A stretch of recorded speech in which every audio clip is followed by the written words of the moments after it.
Hi, I'm Tara from Marathon Mates. This week, our marathon mate, Ayesha Razzaq, joins us to share her running journey, as well as to discuss the Indigenous Marathon Foundation. Are you ready to run?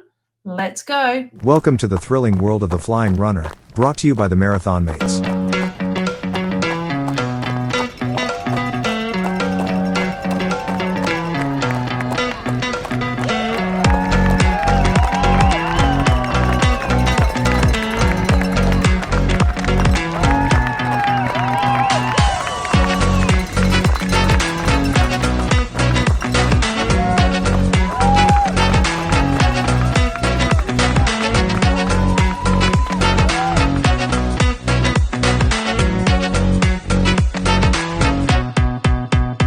Hi everyone, welcome back to the Flying RuNR. In this week's episode, we continue to share our training journey as we head into Berlin, just 2 weeks away, and for Tony and Sharon, Chicago, in just 2 weeks after Berlin.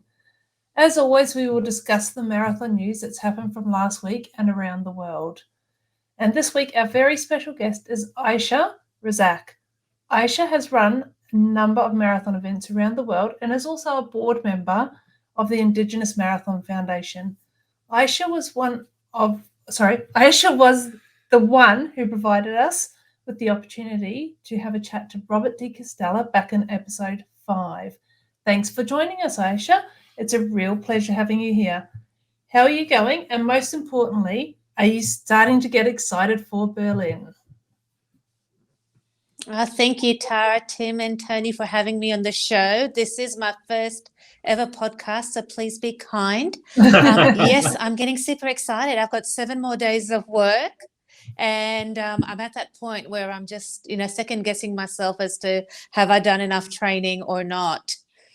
That's a normal marathon feel for all of us. Doesn't matter how many marathons you do. I think everyone has that feeling. So you're in good company with us today for that feeling. So that's all good. And I guess it would be remiss of me not to say welcome to my co-host this week, Tony and Tim. How have you been going this week, both of you? I'll go first. Yeah. Okay. I'm feeling good, very excited. It's just about to get very real. A little bit overwhelmed with everything that's still going to happen before I jump on the plane next Thursday when the podcast comes out. Training wise, I'm still fighting fit and healthy, but this time before a marathon, it sort of does a little bit. You play mind games because then you don't want to get injured, so you don't want to push yourself too hard. But then in the back of your mind, you're saying, like Aisha just said, have I done enough? And should I get out there for another long run? And it's really about trying to find that balance. So we did 16K on Sunday because we had a full day sausage sizzle raising funds for Heart Kids on Saturday. And to be honest, being on your feet all day at a sausage sizzle in a very limited space was just, my body was aching. It wasn't good. I wanted to do 21 on Saturday. We did 16. But can I tell you, I don't think that 5K is going to make any difference whatsoever. I've been pretty confident, pretty happy with my training. And it's now just mind games, isn't it? It's just about trying not to tax the body, not get injured this close to the dance. Yeah, and that's correct. I'm the same. You get a little bit of a scratchy throat in the morning when you wake up, and is it a cold? Is it not a cold? Should I take something for it?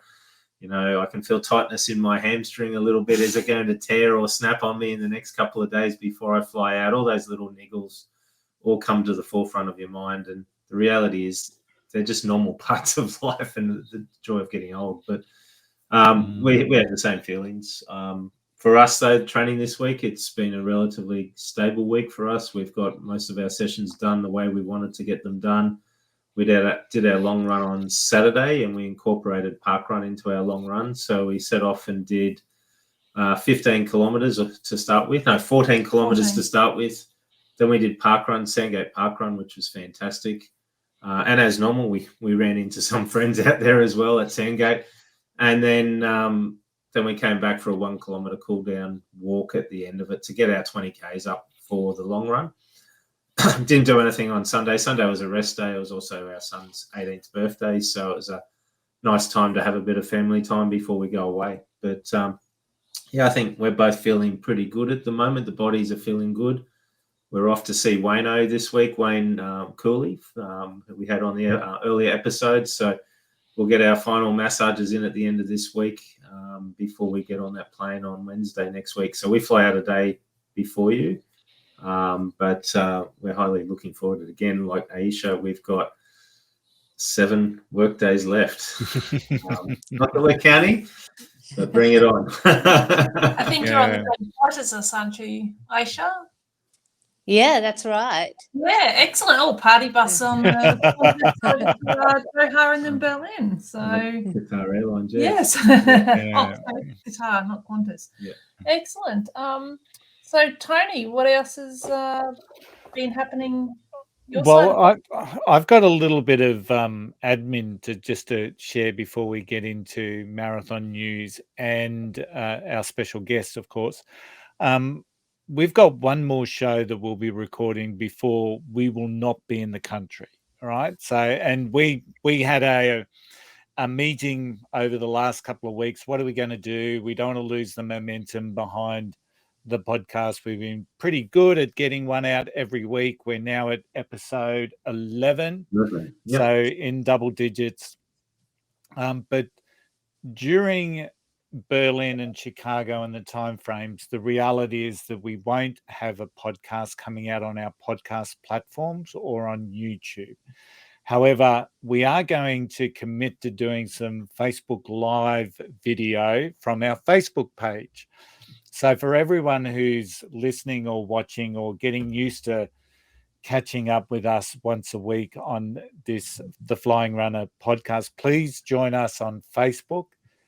Follow us, like the page, the Flying RuNR, and we will keep you abreast. And as it happens, while we're in Berlin and Chicago, so something a little bit different. When we get back, we'll put them all together and we'll put some episodes out in relation to it. But yeah, please join us on Facebook and we'll keep you updated with both what's happening in Berlin and Chicago. And you'll meet so many more new people that we will meet as well. So exciting times. very exciting for us. So, Aisha, I guess we'll get to the real person while we're here for tonight. How's your training going? I know that you had a bit of a setback there for a little while, but you're back into it all and you're feeling good. Look, I am feeling good. I think building on what Tony said earlier, it is all in the mindset now. And I do say to people running a marathon, it's 90% mental and the other 10% is mental as well. It's all mental, isn't it, when you think about it? So the training's going really well. On Sunday, I was hoping to run 15 to 20 Ks, but I stopped at 13 and a half. My legs have had enough. I've got 3 blue toenails to prove it. So now it's just about getting into that right mindset and not freaking out. I think running a marathon is hard, but an international marathon brings some other logistical challenges. And, you've got to grapple with the jet lag and check out the weather. And there's this crazy heat wave going through Berlin at the moment, which is unusual for this time of the year. And then thinking about, oh my God, I'm going to start at 10 o'clock in the morning. And, when I'm used to really running first thing in the morning. So I guess it's just trying to deal with all those challenges. But I know, like every other marathon, it's going to be an amazing day. And that finish line is very, very close. Absolutely. And I know that you've done a lot of these majors before and a few international, you're an expert at this as much as what the rest of us are. So I guess, do you do your majors as a bit of a fun thing, or do you go out for time, or what's your attitude towards Berlin for this one? Yeah, so I guess, previous races I've run with race bands and I've had this aspiration, I guess, to break a sub-4 marathon. But as I'm getting older and I guess my satisfaction now is just about finishing and completing the race. So for me, it's about listening to my body, finishing the race. And when you do go out, the international marathons are such a unique experience. I don't want to be looking at my watch and looking at my pace band. I want to be looking at the sights and what's ahead and, high-fiving the crowd. So I don't want to be out there for too long. I try to finish around the 4.5 hour mark, but I don't know. This one might be a bit slower because I think they are predicting 30-degree heat. So it might be a slow one. As long as we're having fun, that's the most important thing, I think. That's what we're there for. So, yeah, excellent. So, Tony, what's been happening this week for our weekly marathon and running news? Have we got that segment?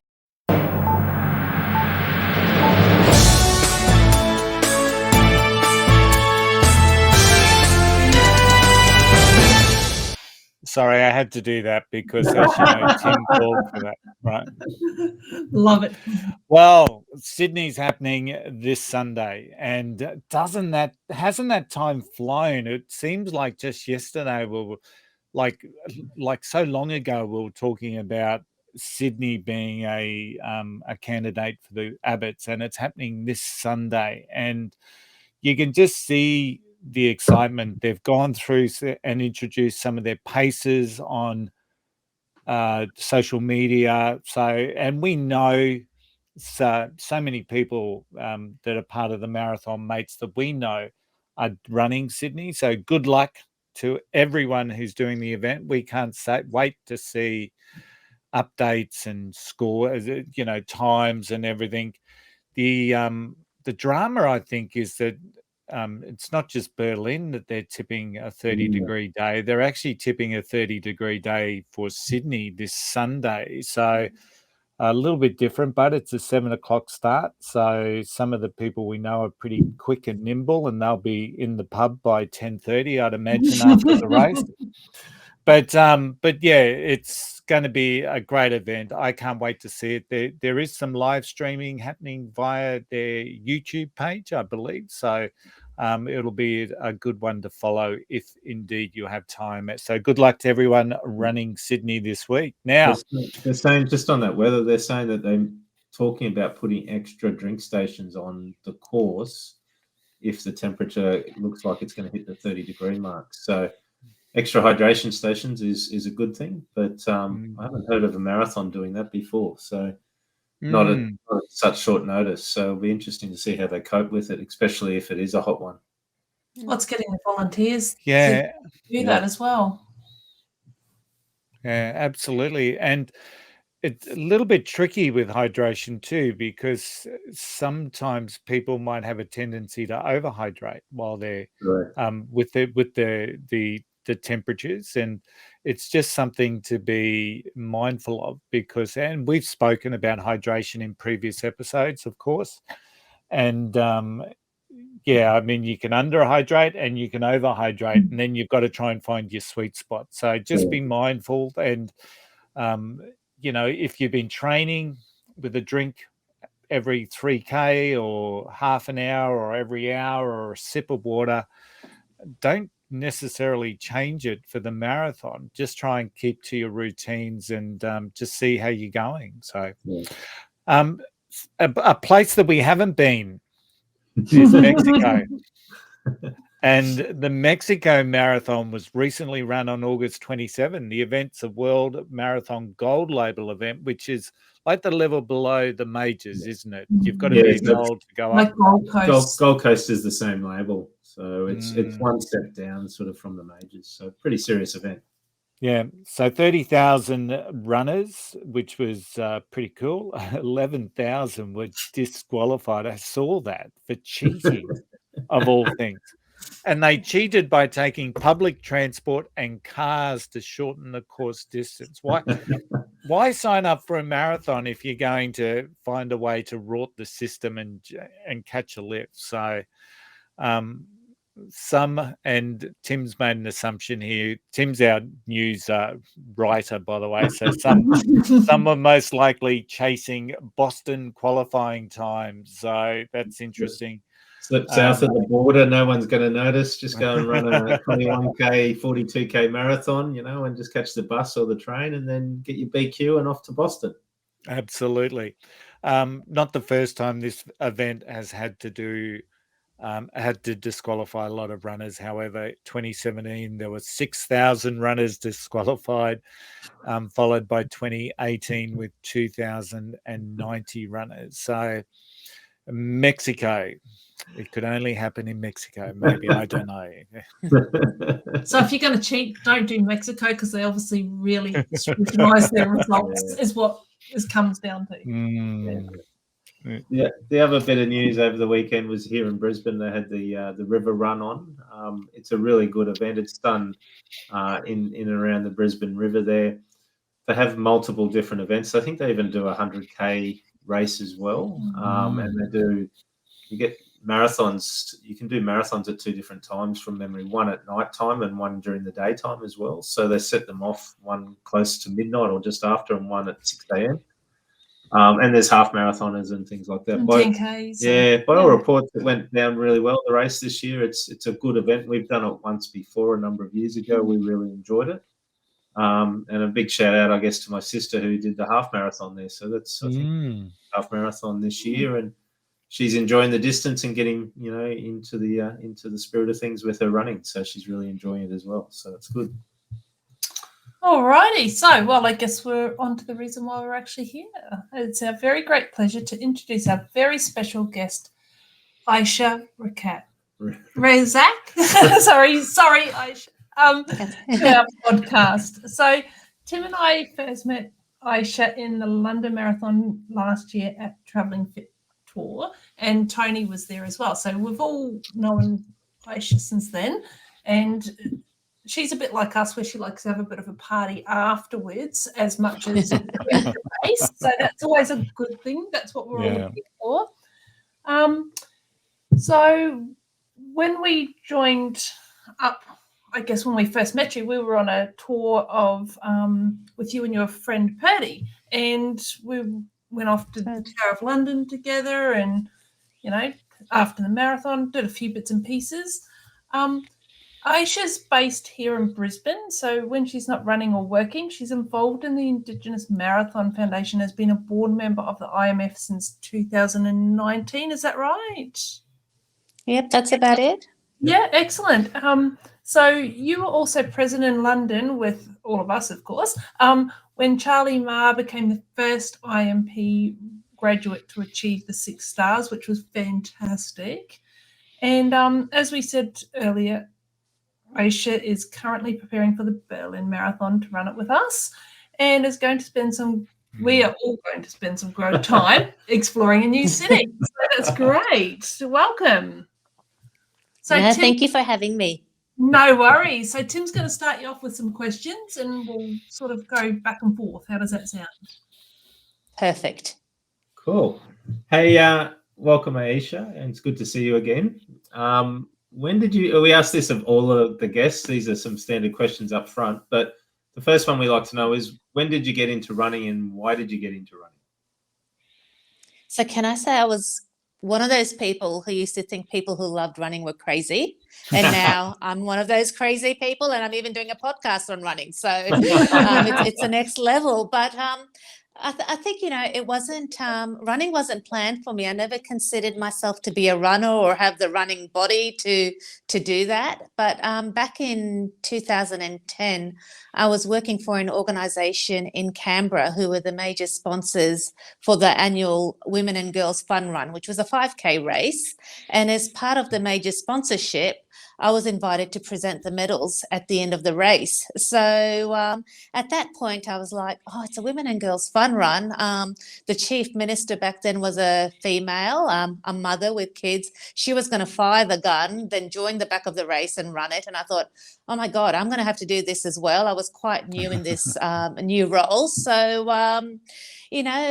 that's how my journey began, from couch to 5Ks. And I haven't looked back since then, slowly building up my distance to 10Ks, half marathon, and eventually completing the full marathon in 2014. And, I can honestly say it is the best thing I have done.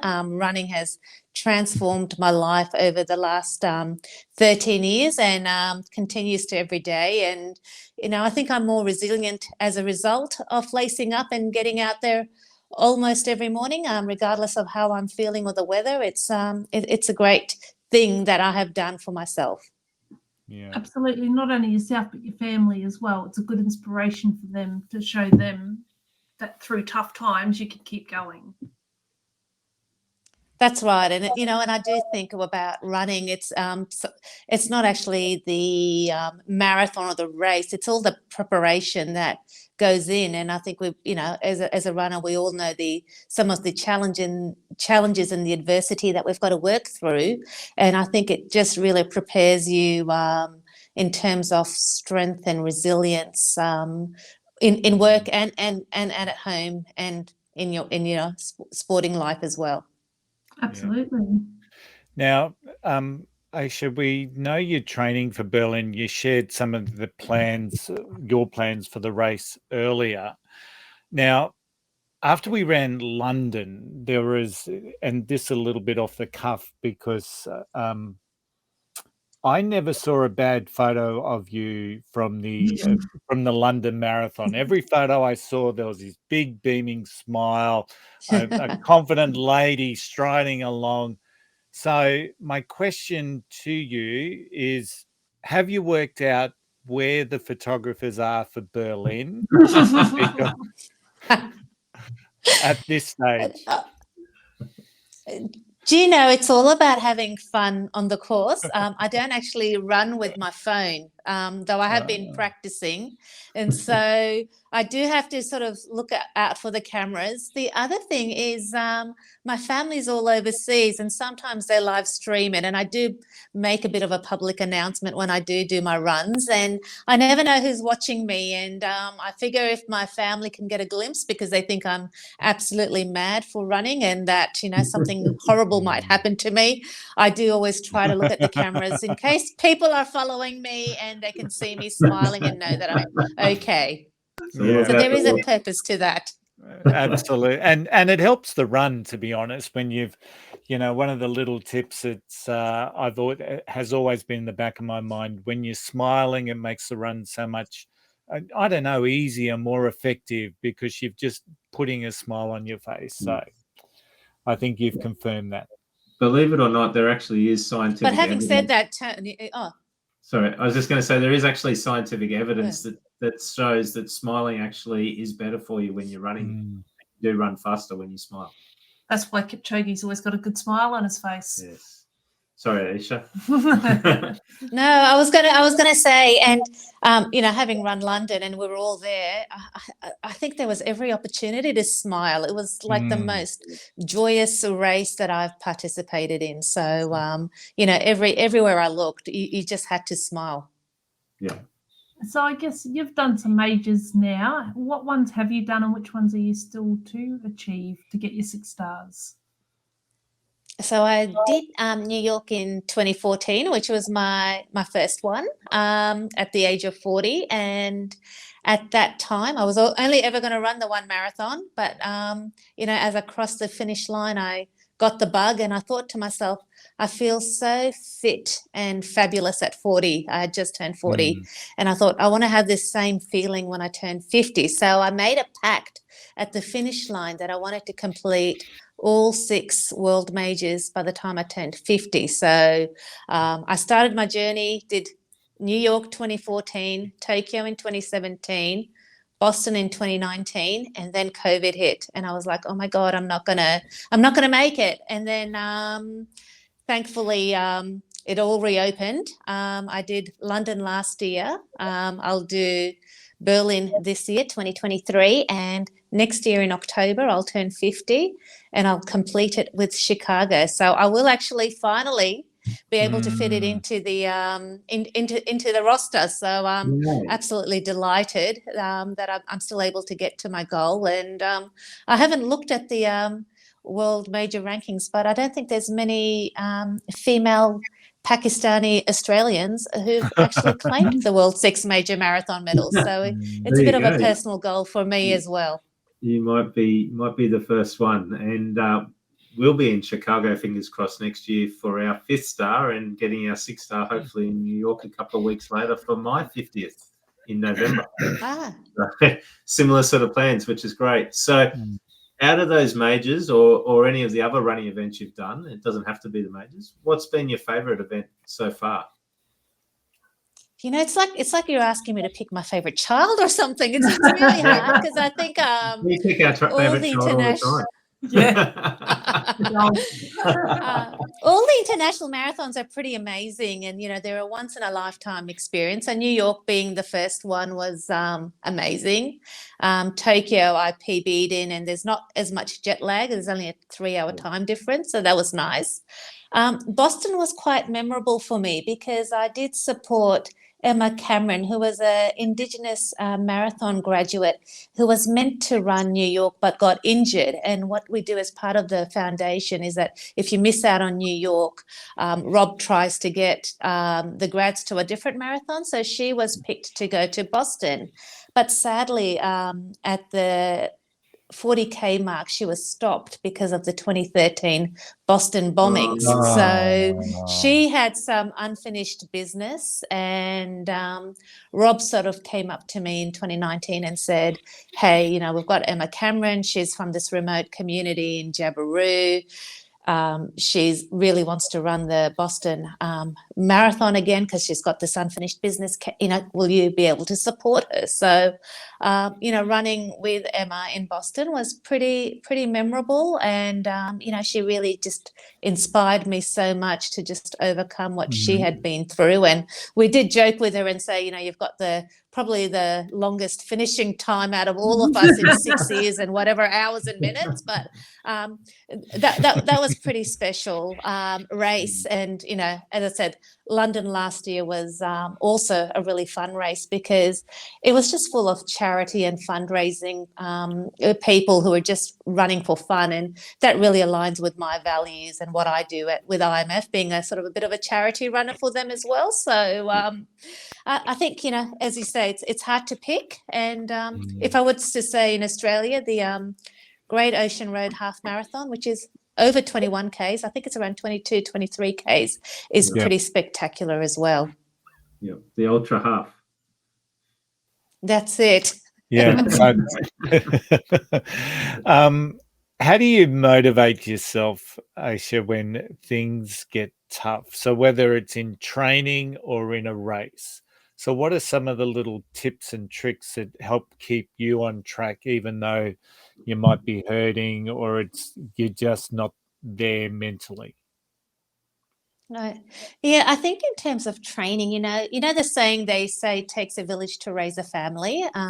You know, I say that it takes an amazing community to train for marathons. So being new to Brisbane, both the In Training Running Club and Brisbane Road Runners have really welcomed me into their communities, and you know, I'm really grateful for the support and encouragement they've given me. So I think it's about surrounding yourself with you know, like-minded people and people who can encourage you on those days where you don't feel like going for a run. And they've also got lots of people with different abilities and capabilities. So you can always find someone who's going to keep you company, whether you want to run a fast day or a slow day. So that's really awesome. And during a race and marathon, I normally take my headphones with me, and there's times where I just need to focus and dig deep. I do put my headphones in and listen to my favorite 80s music. Maybe that's why I'm smiling. And you know, I count 10 songs, and 10 songs can normally, you know, get me sort of 7.5 to 8 Ks, and just gets me through those shouldn't say dark moments, but those tough moments. Sometimes they can get dark as well when you get into your own thoughts. But yeah, music really helps me. Excellent. So you've been with the IMF now for quite some time. How did you actually get involved with them to start with? What made you decide that that's where you wanted to be? Yeah, so with IMF, I actually met Rob in 2013. I was at an event and he had actually just come back from the Boston Marathon with the bombings, and he was the guest speaker, and he was talking about the Indigenous Marathon Foundation at this event. And I had just finished my first ever half marathon, and someone said, "Oh, do you want me to introduce you to Rob?" And I was like, "Yeah, sure, he's an absolute legend." And when I met him, I was just absolutely starstruck. And I said, "Rookie error. I hope I can run a marathon one day." And he said to me, "Can you fundraise?" And I said, "Oh yeah, I'm pretty good at fundraising. I just did the CEO sleep out and, raised $8,000." And he's like, "Come to New York with me and run with the squad and, and fundraise for the charity." And I was like, "Oh, look, I'm not sure. I've just only done one half marathon." And so he kept persistent with me, and I sort of then ran the Canberra half again, and it was a terrible second half marathon. Was terrible, and I was like, "I don't know if I can do this." And he said, "Come to the Gold Coast," and at the Gold Coast they also have the grads run the first half there as well. So I met some of the grads there, and then I was like, "Right, I'm signed up." And I was coming up to my 40th birthday, so I made a goal to raise $1,000 for every kilometre of the marathon. So $42,000 was my goal, and I ended up surpassing that at $53,000. Wow. And so that's how my journey became. I was the first corporate runner, and after I finished, it was such a great experience that I thought, I'm going to pass on my shirt to the next runner and try to make a program out of this to help the IMF raise funds, because we are a not-for-profit and money is important. And since then we've had 15 corporate runners who've run North Pole Marathon, different marathon, New York, Boston, London, and we've raised over $500,000. And then in 2019 Rob invited me to join the board. Oh, awesome. Wow, that's fantastic. That's huge. So you got invited onto the board. So what does your role now, I guess, entail as being a board member on the IMF? What sort of activities do you do?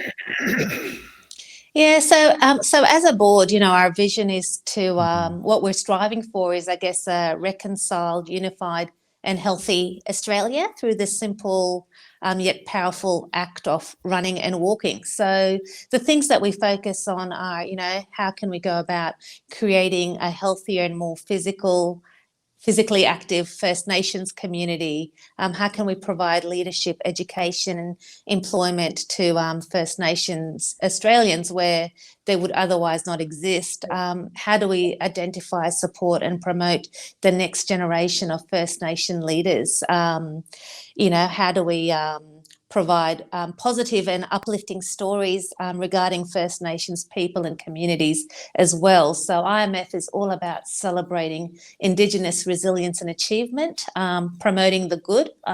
Often in the newspaper and the press we see a lot of negative stories, but it's about how can we reconcile and unify Australia by promoting the good rather than the bad. Yeah, no, that's good. Excellent. It must be absolutely motivating for anyone. I mean, I'm motivated by the IMP runners, and what amazes me is that they go from some of them never having run before, and in 6 months actually fronting up at the New York Marathon, which is just incredible to think about. No doubt you are part of the program because of that motivation. So can you just share some of maybe the more inspiring stories that you've seen or felt during your journey that you've had through with the IMF? Yeah, I think personally for me, being an Australian and a proud Australian, I thought I knew a lot about Australia, but there's another Australia within this Australia that we don't know much about. And I think one of the things that IMP does is, in a nutshell, it's like a 6-month course in self-confidence. So the biggest impact I've seen is how the programs rebuild self-esteem and self-worth in some young First Nations people. A lot of them have suffered a lot. Sometimes it's alcohol abuse, it's trauma, it's domestic violence. And so a lot of the graduates that I have met are overcoming some kind of trauma that they've suffered. And just through the program, I've really just firsthand witnessed the people who've taken the step to run the marathon, how they've overhauled, whether it's their physical fitness or whether it's their mental health or if it's their family life. And what we talk about in the foundation is the ripple effect. So it's not just the changes they've made to themselves, but the changes they've made to community and to their other family members. So, I think one of the grads said to me, I tell the other people I work with that if I can run a marathon and I can do something so hard and I can believe in it, you can do this too. And, we've seen, parents grow in confidence. We've seen increased school attendance. So that ripple effect just doesn't stop with that individual. It sort of, ripples into the wider communities as well. It's just amazing. And, Rob does say that the finish line is the start of their next chapter or their next career or their next life as well. So, it just doesn't stop at the end of the marathon. As a foundation, we do try and support them in the life after that as well. And that's the great thing about it. So what's the difference between IMF and IMP? What's one's a foundation, one's the project. What's the actual main difference between the two of them, I guess? Yeah, sure. So IMF is the umbrella organisation, and underneath it we've got 4 programs or 4 real programs, and IMP is the one that's, I guess, gets a lot of the media attention, where we pick 12 young First Nations people to run the New York Marathon in 6 months, 6 males, 6 females. So that's what the Indigenous Marathon project is. But then the program that I'm actually a lot more passionate about is what we call IMF RuNR, which is a run. RuNR stands for Run and Walking Group. So it's a grassroots community owned and driven walking and running program, similar to Park Run, but a lot more insofar that all the events are free, they're inclusive, they're safe, and they're not timed and culturally appropriate. And so what we do is we create a safe place for First Nations children, adults, elderly to all get together, exercise, support each other, and take on challenges that build on their physical and mental health and well-being. So, they're often run by volunteers. We've got around, 60 remote communities that do have these running and walking groups, and they provide sort of weekly training sessions for all abilities as well. So then underneath it, we've got sort of another program called ICAN. Okay, yeah. So what's the ICAN? What's that one? Is that is that the 5K type thing, or? Yeah, so what ICAN is a program that we run in schools in remote parts of remote and regional Australia, and it's a fun program that encourages school attendance, promotes healthy nutrition and exercise. So, I've spent a bit of time in the remote communities. I was up in Arakoon not long ago, and, there is a real issue there with kids attending school and obesity and health and physical activity. So what this program does is provides statistical analysis for schools and teachers on areas where they can address health issues and promote health issues. So, we do a lot of health assessments, physical fitness screenings, and then have a look at that statistical data and provide sort of solutions and options for those communities on how they can improve the children's fitness and school attendance as well. So it's like starting from the start so that you can get them over to that IMP, that side of things as well, I guess. And promoting healthy living while they're young and building the right foundations for their life, I guess, as well going forward. Yeah, and then we're really privileged to have ASICS as one of our major sponsors and partners. And when I went up to Arakoon with them, they came up with 3 barges of shoes, ASICS shoes, and what they do is they actually go to the schools, and because it's really important that we fit them properly with shoes as well. So ASICS does free shoe fittings and gives these young kids shoes, and they're all the fluoro greens and oranges and yellows, and gosh, they look the part and they look so happy, and then we get them out there and get them running. It's fantastic. So there's another part to it as well called front runners. Is that something that you know much about as well, or?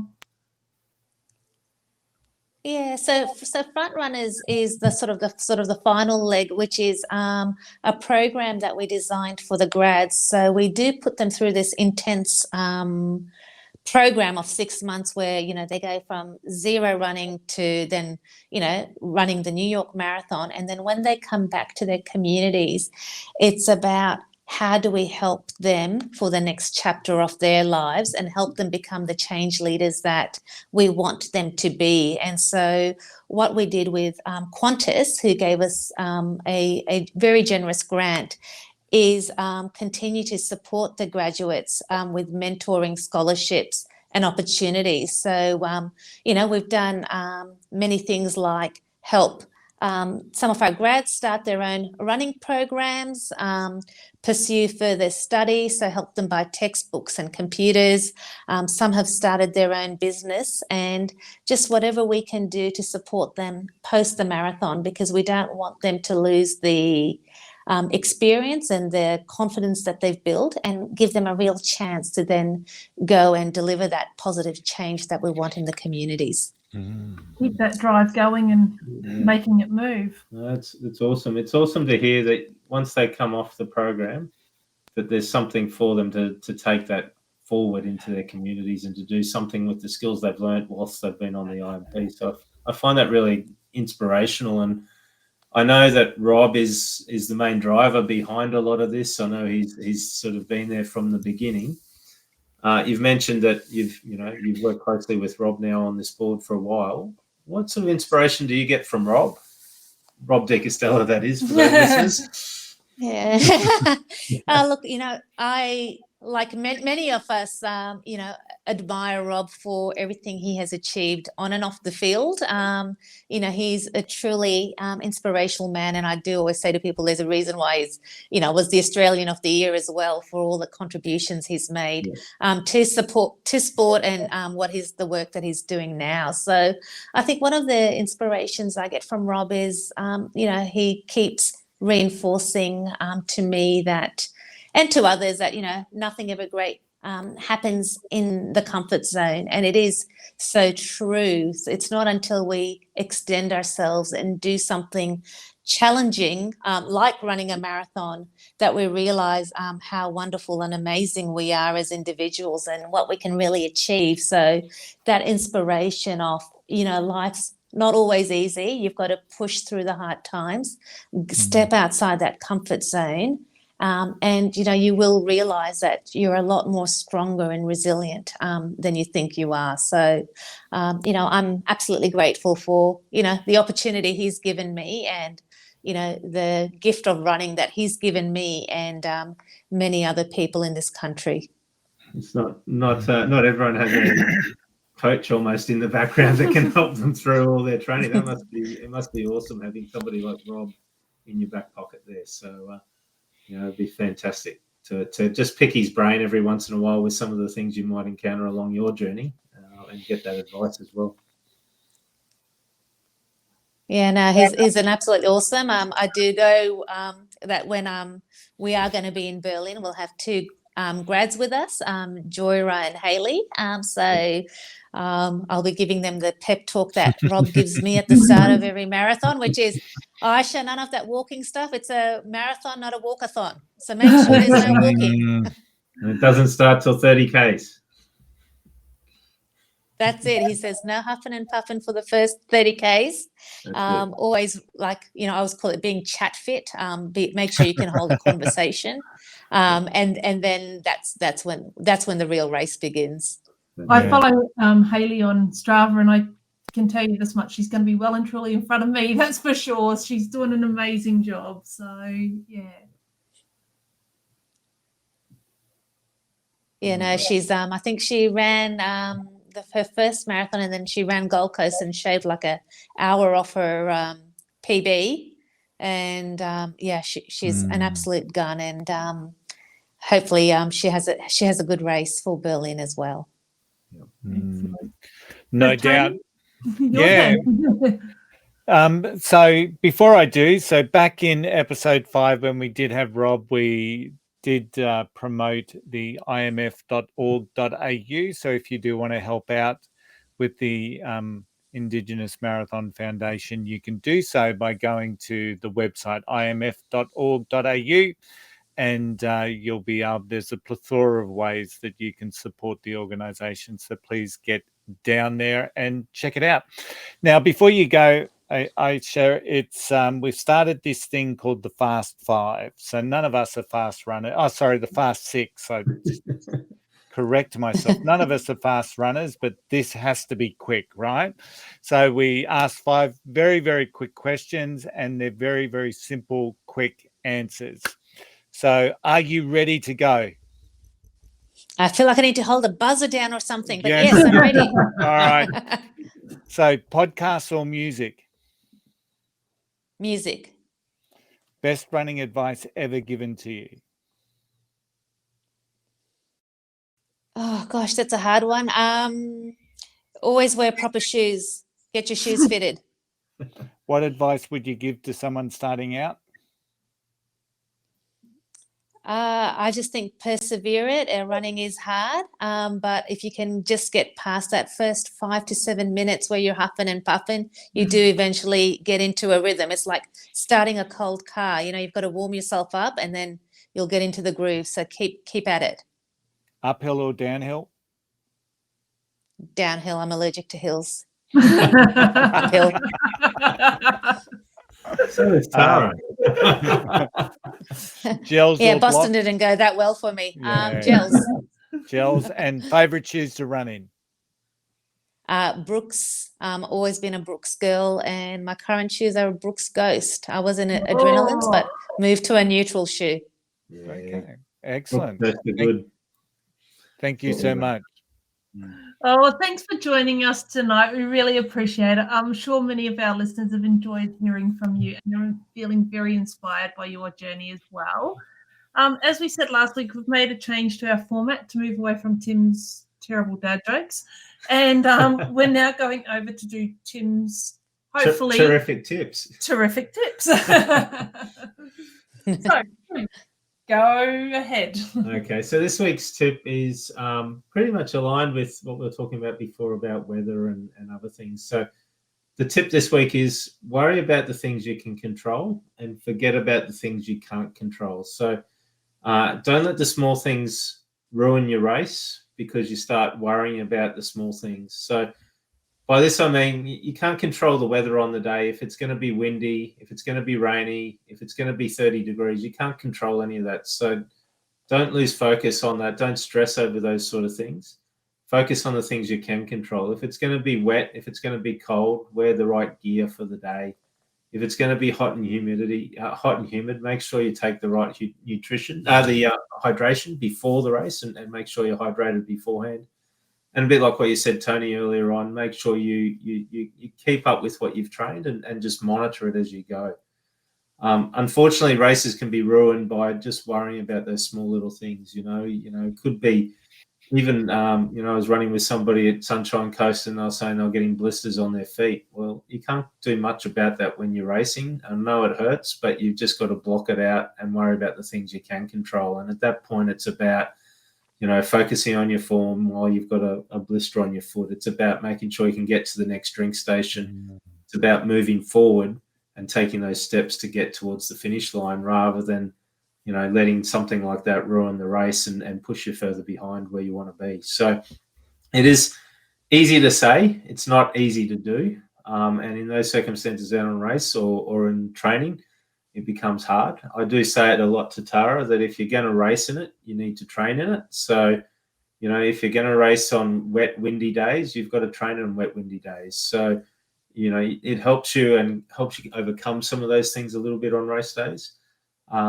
Chafing, those sort of things, you've got to get used to it. If it does hurt and you do get it, it could happen in a race. So just make sure you do realize what you can do and be prepared for them as best you can. But if it becomes an issue, you need to somehow work out a way of forgetting it. Distraction's a good one. So it might be turning up the music. It might be one of the things I do, which is resetting myself, wiggle my toes in my feet, in my shoes, wiggle my fingers, roll my shoulders, roll my neck around as I'm running, just to try and distract myself from that and then get my focus back on what I count the dogs. Yeah. I count the dogs on the sideline. So that's my distraction. Yeah. So worry about the things you can control. That's the tip this week. Great tip. Excellent. So what's coming up on next week's episode, Tim? Nice. I guess we're getting very close, so it's going to be a good one. It will be. So next week we're going to be talking about all things Berlin. Wow. Can't wait. We're getting close. So we're pack our bags. We're going to talk about the journey we're going to take. We're going to talk about the adventures we're going to have. We're going to talk a little bit about race strategy, a little bit about the course, and talk about how we're going to celebrate as well. We've talked a little bit about it, but we'll talk a little bit more as we unpack our bags, or not unpacking, as we pack our bags and get ready. Not unpacking yet, but yeah, bring it on. I can't wait. And you might hear me talk about bananas on course, which I am so excited about. Just one thing before we go, Ayesha and Tony, did you see they've released informally the Berlin Finishers Medal just this week? It's they're all the medals, because there's a number of races. There's the wheelchair race, there's the marathon running race, and then there's a marathon inline skating race. All of them have female marathon legends on the medals. So the running medal that we will receive has, I can't remember her name. She's the winner of the Tokyo Marathon for the Olympics, and her face will be on the medal that we receive. So it'll be good. Can't wait. Yeah, fantastic. We'll talk more about that next week.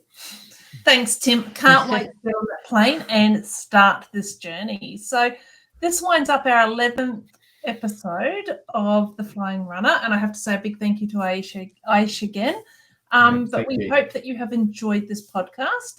If you did, please like and subscribe wherever you've listened or watched this episode. Video of this episode will also be available at Spotify, YouTube, and audio will be on Apple, Amazon, and Google Podcasts and most other popular platforms. So make sure you follow us on Facebook for our updates during Berlin and Chicago. As you know, we won't be doing our podcast, and the link to the page will be on the show notes. So just remember, every step forward is a victory. Lace up, hit the road, and we'll catch you in the next episode. Until then, happy running. Happy running. Happy running. Thanks, Ayesha. Yeah, thank you. Thank you. Thank you.